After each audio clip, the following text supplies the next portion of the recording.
როგორ ჩამოვედი არ გადაიღე? არა. იქიდან ჩამოხდი ძმა. შემდეგი ჩელენჯი არის ესეთი, აი ამ თოგზე უნდა ავიდეთ ბოლოში და იქ შავ წერტილში უნდა მივორწყათ ხელი. ნუ ვინც უფრო მალე ავა, ის იქნება გამარჯვებული. ხების გამოყენების გარშემო ანუ მარტო ხელებით უნდა ავიდეთ რა. ჩვენი ჟიური იქნება მასწავლებელი. 1 2 წავიდა. აუ არო საერთოდ. არა, ადის. ოპა. სუსტად. როგორ ჩამოვედი არ გადაიღე? არა. იქიდან ჩამოხდი ძმა.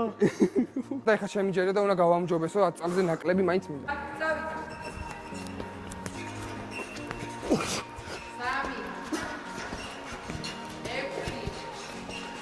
6 აბა რა. გამიუნჯობესო? კარგად. 8 წამი. 2-1 მიშო.